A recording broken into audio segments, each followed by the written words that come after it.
Good morning friends, welcome to the prelims booster session. आज का पहला टॉपिक है ग्रीन क्रेडिट प्रोग्राम।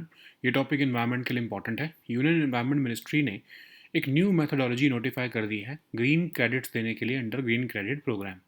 तो ये ग्रीन क्रेडिट प्रोग्राम जो है नवंबर 2023 में लॉन्च किया गया था। यूएन COP28 दुबई में जब हुई थी, तो ये वॉलंटरी इन्वायरमेंटल प्रोटेक्शन एक्शंस को प्रमोट करने के लिए ये प्रोग्राम लॉन्च किया गया था, जैसे कि tree plantation, water conservation, waste management. अब इस प्रोग्राम के under environment ministry voluntary actions देखती है कंपनीज से, इंडिविजुअल्स और ग्रुप से, और फिर उनको क्रेडिट्स देती है रिटर्न में अगर वो ऐसा करते हैं तो अब क्या रूल्स में चेंज किया गया है। अर्लियर क्या होता था कि ग्रीन क्रेडिट जो है वो minimum density of 1100 trees per hectare पर दिया जाता था, और अगर 2 साल प्लांटेशन को हो गए हैं तो। अब इसको क्रिटिसाइज़ किया गया था कि ये सर्वाइवल पर फोकस नहीं करता, क्वालिटी या डेंसिटी ऑफ कैनोपी पर फोकस नहीं करता। इसीलिए न्यू मेथोडोलॉजी में गवर्नमेंट ने प्लान किया है कि ग्रीन क्रेडिट्स जो है वो सिर्फ तभी दिए जाएंगे जब 5 साल रिस्टोरेशन एक्टिविटीज़ के कंप्लीट हो चुके हैं डिग्रेडेड फॉरेस्ट लैंड के। और ग्रीन क्रेडिट जो है वो कैलकुलेट किए जाएंगे based on the vegetation status. Change in canopy density है हुई है या नहीं, कम से कम 40% कैनोपी डेंसिटी अचीव होनी चाहिए, और नंबर ऑफ सर्वाइविंग ट्रीज को भी देखा जाएगा। पहले के सिस्टम में जो है मार्केट बेस्ड ट्रेडिंग जो है क्रेडिट्स की अलाउ होती थी, लेकिन अब जो है ये क्रेडिट जो है नॉन ट्रेडेबल और नॉन ट्रांसफरेबल रहेंगे एक्सेप्ट इन सर्टेन कैटेगरीज। तो इसमें जो है ग्रीन क्रेडिट्स का कब यूज़ होगा, परमिसेबल यूज़ कब हो सकेगा, अगर जो ट्री प्लांटेशन में जो अब इन्वॉल्व हैं उनको एक बार एक्सचेंज ऑफ ग्रीन क्रेडिट जो है वो अलाउ होगा कंपनसेटरी एफॉरेस्टेशन ऑब्लिगेशंस के लिए, अगर वो चाहते हैं तो अपनी कॉर्पोरेट सोशल रिस्पॉन्सिबिलिटी रिक्वायरमेंट्स को मीट करना, या फिर कोई लीगल ट्री प्लांटिंग ऑब्लिगेशंस हैं उनकी, तब क्रेडिट जो है वो सीज हो जाएगा। अगर उसको कंप्लायंस के लिए एक्सचेंज किया जा रहा है विद लीगल ऑब्लिगेशंस, क्रेडिट जो है ट्री प्लांटेशन का उसको यूज़ किया जा सकता है ESG लीडरशिप इंडिकेटर्स के लिए भी। क्यों चेंज किया गया है? ताकि सिर्फ counting of trees per hectare से हम क्वालिटी की तरफ मूव कर सकें और long term health of plantations भी इंश्योर कर सकें। तो इससे क्रेडिबिलिटी भी इंश्योर होगी और लॉन्ग टर्म सस्टेनेबिलिटी भी इन न्यू रूल से इंश्योर होगी। ओके, नेक्स्ट हम टॉपिक देखते हैं इंडियाज़ फेडरल डिज़ाइन। ये टॉपिक आपके पॉलिटी के लिए इंपॉर्टेंट है। सुप्रीम कोर्ट का जो डायरेक्टिव है कि रीस्टोर किया जाए जम्मू कश्मीर का स्टेटहुड, उससे डिबेट दोबारा रिवाइव हुई है इंडिया के फेडरल डिज़ाइन पर। सुप्रीम कोर्ट ने 2023 में कहा था कि आर्टिकल 370 की एब्रोगेशन तो ठीक है, लेकिन यूनियन गवर्नमेंट जल्दी से जल्दी स्टेटहुड रीस्टोर करे और असेंबली इलेक्शंस वहाँ पर कंडक्ट कराए। असेंबली इलेक्शंस तो कंडक्ट हुए, लेकिन स्टेटहुड रीस्टोर नहीं हुआ अभी तक। तो इंडियन कॉन्स्टिट्यूशन आउटलाइन करता है 3 प्रोसेसेस स्टेट्स को क्रिएट करने के लिए: एडमिशन, इस्टेब्लिशमेंट और फॉर्मेशन। अब एडमिशन में क्या होता है कि पॉलिटिकल यूनिट जैसे कि जम्मू कश्मीर जो है, उन्होंने इंडिया को जो है वो इंस्ट्रूमेंट ऑफ एक्सेशन के थ्रू ज्वाइन किया था। ठीक है। एस्टेब्लिशमेंट में क्या है, न्यू टेरिटरीज जैसे गोवा और सिक्किम, उनको एक्विजिशन की गई थी अंडर इंटरनेशनल लॉ। फॉर्मेशन में क्या होता है कि रीऑर्गेनाइज किया गया एग्जिस्टिंग स्टेट्स को अंडर आर्टिकल 3। पार्लियामेंट जो है वो उनकी बाउंड्रीज को मर्ज कर सकती है, डिवाइड कर सकती है, रीनेम कर सकती है स्टेट्स को। अब पार्लियामेंट रीऑर्गेनाइज कर सकती है स्टेट्स को, लेकिन परमानेंटली डाउनग्रेड नहीं कर सकती एक स्टेट को इनटू अ यूनियन टेरिटरी। ठीक है। यही प्रिंसिपल जो है अंडरस्कोर करता है इंडिया के फेडरल फाउंडेशन को। इंडियन कॉन्स्टिट्यूशन एस्टैब्लिश करता है union of states rather than a traditional federation. The term union जो है वो डेलिबरेटली चूज की गई थी टू इंश्योर इंडिविजिबिलिटी। अब इंडिविजिबिलिटी है यूनियन की, स्टेट्स जो हैं वो secede नहीं कर सकती। ठीक है। बाई कैमरलिज्म है इंडिया में विद राज्यसभा, तो एक परमानेंट अपर हाउस है, वो इंश्योर करता है continuous state representation at the union level. फिर बेसिक स्ट्रक्चर डॉक्ट्रिन का पार्ट बन चुका है फेडरलिज्म। फेडरलिज्म जो है इंडिया में डाइवर्सिटी विद यूनिटी को बैलेंस करता है। 2019 में जम्मू कश्मीर रीऑर्गेनाइजेशन एक्ट जब पास किया गया था, तो स्टेट को 2 यूनियन टेरिटरीज में डिवाइड कर दिया गया था, जम्मू कश्मीर और लद्दाख। इसको कॉन्स्टिट्यूशनली वैलिड माना गया, लेकिन कोर्ट ने कहा कि इवेंचुअली आपको रीस्टोर करना चाहिए जम्मू कश्मीर में स्टेटहुड। क्रिटिक्स का ये आर्ग्यू कहना है, क्रिटिक्स का ये कहना है कि अंडरमाइन किया जाता है फेडरलिज्म अगर हम यूनियन की डोमिनेंस रखें तो। लेकिन कुछ प्रोपोनेंट्स ये भी कहते हैं कि अगर हम JNK की सेंसिटिव सिक्योरिटी सिचुएशन देखें तो यूनियन कंट्रोल ज़रूरी है स्टेबिलिटी इंश्योर करने के लिए। तो इम्पोर्टेंस क्या है, स्टेटहुड क्यों रिस्टोर होना चाहिए? इससे जो है इंडिया की कमिटमेंट टू शेयर्ड गवर्नेंस दिखेगी। इलेक्टेड असेंबली एम्पावर्ड होगी, excessive influence of lieutenant governor जो है वो कर्टेल होगा, सुप्रीम कोर्ट के डायरेक्टिव से कंप्लायंस होगी, ठीक है। फिर एलिनेशन भी कम होगा रीजन में, और इंडिया का जो फेथ, जो लोगों का फेथ है इंडिया के फेडरल कम्पैक्ट पे, वो भी बढ़ेगा। तो इंडिया के जो फेडरलिज्म है, जिसको हम क्वाजी फेडरलिज्म कहते हैं, वो एक स्ट्रॉन्ग सेंट्रल अथॉरिटी को रीजनल ऑटोनॉमी के साथ कंबाइन करता है। तो ये एक डिबेट है कि कैसे इंडिया अपने नेशनल सिक्योरिटी कंसर्न्स को फेडरल प्रिंसिपल्स के साथ बैलेंस करे, इसको हमें आगे फुलफिल करना है। नेक्स्ट हम टॉपिक देखते हैं, PM Modi is meeting with president Xi Jinping. ये टॉपिक इंटरनेशनल रिलेशंस के लिए इंपॉर्टेंट है। पीएम मोदी जो है रिसेंटली चाइनीज़ प्रेसिडेंट से मिले हैं एससीओ समिट में टियानजिन में। दोनों लीडर्स ने बायलैटरल टाइज और ग्लोबल चैलेंजेस को रिव्यू किया है। पीएम मोदी ने इंटरलाइन किया है कि पीस और स्टेबिलिटी अलॉन्ग द बॉर्डर एक तरह से इंश्योरेंस पॉलिसी है हमारे बायलैटरल टाइज की। इंडिया का अनचेंज स्टैंड ऑन ताइवान भी उन्होंने रिटरेट किया है। दोनों साइड्स ने एक्नॉलेज किया है रीसेंट स्टेप्स की कैसे ट्रस्ट को रीबिल्ड किया जाए after the Galwan valley clashes of 2020। President ji ने प्रपोज किए हैं 4 सजेशंस कि स्ट्रेटजिक कम्युनिकेशन स्ट्रेंथन हो, ट्रस्ट डीपन हो, कॉपरेशन एक्सपैंड हो, इंश्योर करो म्यूचुअल बेनिफिट, और मल्टीलैटरल कॉपरेशन करो। पीएम मोदी ने रिस्पॉन्ड किया है पॉजिटिवली इसको। पीएम ने जो है वो क्रॉस बॉर्डर टेररिज्म का मुद्दा भी उठाया है और कहा है कि म्यूचुअल सपोर्ट होना चाहिए कॉम्बैट करने के लिए टेररिज्म को इफेक्टिवली। दोनों साइड्स ने एक्नॉलेज किया है कि उनकी इकॉनमी जो है स्टेबलाइजिंग रोल प्ले करेंगी ग्लोबल ट्रेड में, और एग्री किया है कि बायलैटरल इन्वेस्टमेंट को एक्सपैंड करेंगे while addressing the trade deficit. Ongoing discussions चल रही हैं बैलेंस करने पर ट्रेड को between governments, businesses and institutions. दोनों साइड जो हैं वो पीपल टू पीपल टाइज को भी बूस्ट करने के लिए फोकस करना चाहते हैं। दोनों लीडर्स ने शेयर्ड कंसर्न्स जो है दोनों लीडर्स ने कंसर्न्स शेयर किए हैं over the functioning of global bodies like WTO and UN। And जो मोदी जी हैं उन्होंने एम्फेसाइज किया है कि इंडिया और चाइना दोनों ही स्ट्रेटजिक ऑटोनॉमी परस्यू कर रहे हैं, और उसकी वजह से जो है रिलेशंस जो है वो एक थर्ड कंट्री की वजह से हम जो है वो डिफाइन नहीं करने देना चाहिए हमें। लीडर्स ने डिस्कस किए हैं connectivity projects with Myanmar. Modi ने जो है शी जिनपिंग को भी इनवाइट किया है ब्रिक्स समिट के लिए 2026 की जो है इंडिया में होगी। रिसेंटली इंडिया ने ये सब हो क्यों रहा है, क्योंकि इंडिया एक मेजर डिप्लोमेटिक एफर्ट कर रहा है अपने ग्रेट पावर रिलेशंस को रीबैलेंस करने के लिए। क्यों? क्योंकि यूएस प्रेसिडेंट डोनाल्ड ट्रंप की पॉलिसीज़ की वजह से। पीएम मोदी ने बैक टू बैक विजिट्स किए हैं टोक्यो और टियानजिन में, जिसके जो इस कैलिब्रेशन को दिखा रहे हैं या रिकैलिब्रेशन को दिखा रहे हैं। टियानजिन में मोदी और शी जिनपिंग जो हैं उन्होंने अपने कमिटमेंट्स को after years of tension consolidate करने के लिए एग्री किया है। तो ये एक step towards stabilising ties after the Galwan valley clash है ये। ट्रंप के जो टैरिफ हाइक्स हैं इंडियन गुड्स और पर्सनल अटैक्स हैं मोदी पर, उससे जो है इंडिया यूएस टाइज डीस्टेबलाइज हुए हैं।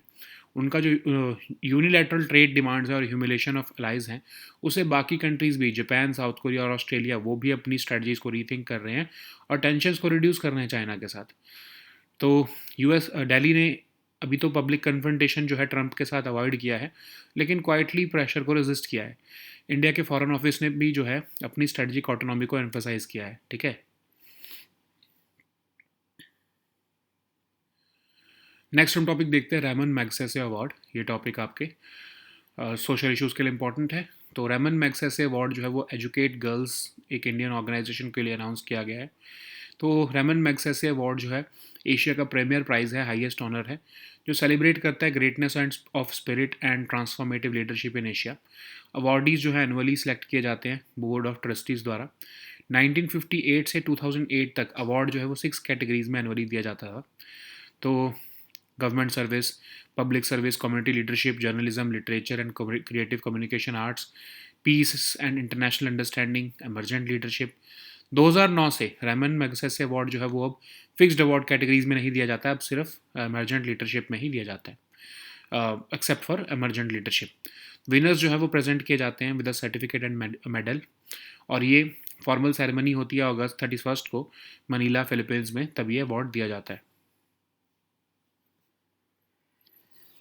नेक्स्ट हम टॉपिक देखते हैं कोया ट्राइब। ये टॉपिक आपके सोशल इश्यूज़ के लिए इंपॉर्टेंट है। सुप्रीम कोर्ट ने रिसेंटली नोटिस इशू किया है कोया ट्राइब मेंबर्स की प्ली के ऊपर, जो उन्होंने जो तेलंगाना हाई कोर्ट के ऑर्डर को चैलेंज किया गया है। तो कोया ट्राइब क्या है, one of the few multi racial और मल्टीलिंगुअल ट्राइबल कम्युनिटीज़ हैं इंडिया की। Forest, plains, valleys of Godavari river में रहते हैं और ये माइग्रेट हुए थे सेंट्रल इंडिया से, अपने original home Bastar northern India से। तो कोयास जो हैं वो कोया लैंग्वेज बोलते हैं, या तो मोस्ट कोयास जो है वो अब गोंडी और तेलुगु भी बोलते हैं इन एडिशन टू कोई। तो ट्रेडिशनली वो पेस्टोरलिस्ट्स या शिफ्टिंग कल्टीवेटर्स थे। ये ज्वार, रागी, बाजरा और बाकी के मिलेट्स भी ग्रो करते हैं। इनकी पैट्रीलिनियल और पैट्रीलोकल फैमिली है। मोनोगैमी प्रैक्टिस की जाती है और कोया जो है वो यूजुअली विलेजेस में रहते हैं नियर डिपेंडेबल वाटर सोर्सेज। बहुत से कोयास जो है उनकी फीमेल डीटीज़ होती हैं, खासकर इंपॉर्टेंट जो है वो मदर अर्थ है। ये कम्युनिटी फंड्स को मेंटेन करते हैं, ग्रीन बैंक्स को भी मेंटेन करते हैं, ताकि जो नीडी फैमिलीज़ हैं उनको फूड सिक्योरिटी दी जा सके। नेक्स्ट हम टॉपिक देखते हैं एक्सरसाइज युद्ध कौशल 3.0। ये टॉपिक सिक्योरिटी के लिए इंपॉर्टेंट है। तो इंडियन आर्मी ने रिसेंटली कंडक्ट किया है exercise Yuddh Kaushal 3.0 high altitude Kameng region of Arunachal Pradesh में। तो एक्सरसाइज युद्ध कौशल जो है ये एक impressive integration of advance technology, operational innovation और प्रोफेशनल एक्सपर्टीज़ दिखा रही है बाय द ट्रूप्स। जो लार्ज स्केल मैन्यूवर्स हैं ये हाईलाइट करते हैं आर्मी की capability to operate across multi domain environments. की फीचर है इसका कि जो है operational debut of newly raised Ashni platoons. अब इसमें एक्टिव इन्वॉल्वमेंट भी देखी गई है इंडियन सिविल डिफेंस इंडस्ट्री की। नेक्स्ट हम टॉपिक देखते हैं धौलीगंगा हाइड्रो इलेक्ट्रिक प्रोजेक्ट। ये टॉपिक आपके इकोनॉमी के लिए इंपॉर्टेंट है। तो 19 वर्कर्स और फिशर्स ऑफ जो है NHPC के, उनको रेस्क्यू किया गया है क्योंकि वो ट्रैप हो गए थे एक टनल में 280 megawatt Dhauliganga hydro electric project की। तो ये 280 megawatt hydro electric power project located है धौलीगंगा रिवर पर, पिथौरागढ़ डिस्ट्रिक्ट ऑफ उत्तराखंड में। प्रोजेक्ट जो है वो 2000 में कंस्ट्रक्शन शुरू हुई थी और कमर्शियल ऑपरेशन इसका 2005 में शुरू हुआ। NHPC इसको ओन करती है। ये एक run of the river project है। Okay, so now let us see all these topics in English. So the first topic is Green Credit Program. This topic is important for your environment section. So Union Environment Ministry has recently notified a new methodology for awarding green credits under the Green Credit Program. So in November 2023, at the COP28 Dubai, the Prime Minister of India launched this Green Credit Program to promote voluntary environmental protection actions like tree plantation, water conservation, waste management. Okay. So Environment Ministry seeks voluntary actions from companies, individuals or groups for environmental protection activities and awards credits in return. So earlier, the system awarded green credits subject to a minimum density of 1100 trees per hectare within 2 years of plantation, but it was criticized for not focusing on survival and quality and density of canopy. So now green credits will be given only after completion of minimum of 5 years of restoration activities on degraded forest land, and green credits shall be calculated based on the vegetation status, which includes the change in canopy density, that is after achieving a minimum canopy density of 40%, and the number of surviving trees as well. So earlier system was based upon market based trading of credits, but now the credit for tree plantation will be non-tradable and non-transferable except in the case of transfer between the holding company and its subsidiary companies. So those involved in tree plantation under the green credit program will still be allowed a one-time exchange of green credit for compensatory afforestation obligations to meet the corporate social responsibility requirements or for other legal tree planting obligations. The credit will cease after exchanging it for compliance with legal obligations, and the credit for tree plantation may be used for reporting under ESG leadership indicators. Okay, so the focus moves away from just counting trees per hectare and emphasis is given on long term health of the plantations. So, revised rules are going to improve the credibility and long term sustainability. So the next topic is India's federal design. This topic is important for your polity section. Supreme Court's directive on restoring Jammu Kashmir's statehood has revived debate on India's federal design. So Supreme Court has upheld the abrogation of Article 370 by December 2023, but it directed the union government to restore statehood and conduct assembly elections. So although elections were held in October 2024, no roadmap for restoration has been announced till now. So Indian Constitution outlines three processes for creating states. that is admission, establishment, and formation. So, political units like Jammu Kashmir joined India through the instrument of accession in 1947. This is called the admission. Then, in establishment, we had new territories like Goa and Sikkim, which were admitted following the acquisition under the international law. Then the last one is formation, which is the most common one, in which reorganization of existing states occurred under Article 3, and Parliament may alter boundaries, merge, divide, or rename states. But remember that while Parliament can reorganize states, it cannot permanently downgrade a state into a union territory. So Indian constitution has established a union of states rather than a traditional federation. The term union was chosen deliberately to ensure indivisibility. States do not have the right to secede, which ensures unity. There is a permanent upper house, that is Rajya Sabha, which ensures continuous state representation at the union level. Then federalism has been recognized as part of the constitution's basic structure also, making it immune from dilution. So federalism in India balances diversity with unity. Okay. The 2019 Jammu and Kashmir Reorganization Act converted the state into two union territories, Jammu Kashmir and Ladakh. While this was upheld as constitutional in 2023, the court mandated eventual restoration of J&K's statehood. Critics have argued that the delay undermines federalism, but proponents are arguing that given the sensitive security situation of Jammu Kashmir, union control remains essential until stability deepens. Okay. So restoration of statehood carries deep constitutional and political significance. It would reaffirm India's commitment to shared governance. It would empower the elected assembly.